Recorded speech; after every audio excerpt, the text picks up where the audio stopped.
Mesay! Saan ka nagaling? Ay, Meses! Ako man din, honey. Ay, galing diyan sa ating barangay. At ako ay kukuha ng certificate of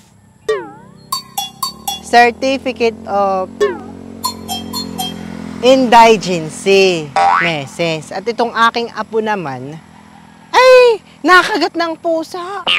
Ay ako'y paparoon sa munisipyo at baka ako'y makakahingi ng kaunting tulong kay Mayora. At aba naman, gaano din naman ang pagpapatur, kaya ako naman ay wala ding kapira-pira. Ay, sa makatuwid, Meses, honey. Ay, ang nadatnang ko din sa ating barangay ay si Kagawad Ompeng. Ay, ang sabi naman sa akin ay wala daw gagawa ng certificate of indigency. At yung sekretary nila sa barangay ay hindi na naman jumute. Yak, Meses. Yan talagang sekretary ng barangay natin. Ay, mahirap hanapin. Buhat naman nung siya ay inappoint ni Kap na maging sekretary ng barangay, siya ganayan. Kaya nakakatamad.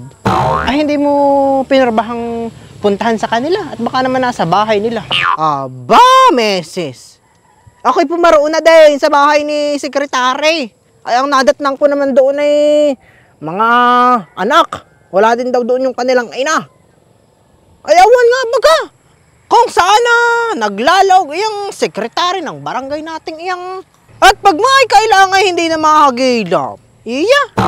Ako'y nakatatlong balik na din sa barangay, Meses, ay perming wala. Aba, anong ganayon? Sayang lang ay binabayad sa kanya ng barangay. Kung siya hindi din laang jojote.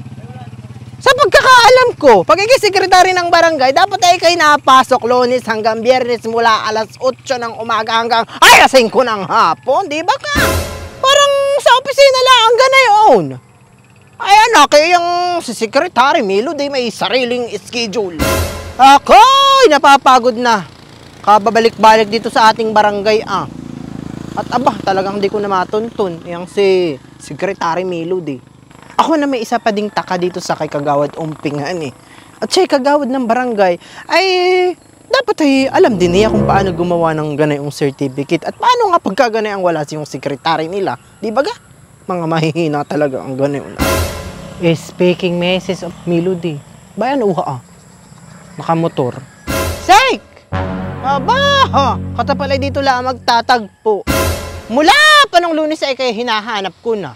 Habay ako po'y magpapagawa ng certificate of indigency at yung aking apo ay nakagat ng pusa. Ay ako'y paparoon kay Mayor at ako'y hingi ng tulong. Ay kailangan daw na yung certificate na ayan. Aba, Meses. Ikay hindi ko na maiigawa ng certificate of indigency. At aba, ikaw na may hapon na. Dapat ay sinabi mo sa akin kaagad. Ang computer pati na doon sa barangay. Ikay, bumalik na lang bukas. Agapa mo. At bukas kita igawa. Aba! Ay ano't ipagpapabukas mo pa? Kung ari naman ngayon, ako hindi na babalik bukas at aba, mahagad naman sa gasolina. Yung motor ko napupudpud na pati ang gulong. Tsaka hindi ko naman kasalanan na ako'y hapon na. At ikaw ang may kasalanan at ako naman ay nakailang balik na diyan sa barangay hulay kay perming wala. Meses, ikaw nga hindi ko maiigawa. Wala pating ink. Bibili pa bukas. Ay! Ay! Gawin mo na ngayon! Ako hindi na babalik bukas! Mamatay na lang yung apo ko. Ako hindi mo pa rin ginagawa na yung lintik na certificate of indigency. Ano ba yan? Ano ta naman yung apo mo ay tatanga-tanga? Kaya nangangakagat ng pusa. Yak Meses! Ikay huwag nang makipagtalo diyan sa sekretaring iyan. Ihibang! Hayaan mo! At sa December 1 ay mauupo na yung ating bagong kapitan dito sa ating barangay. Patatalsikin na yang si Secretary Melody At siya na may walang pakinabang. Kaya maghanda-handa ka na, Sek.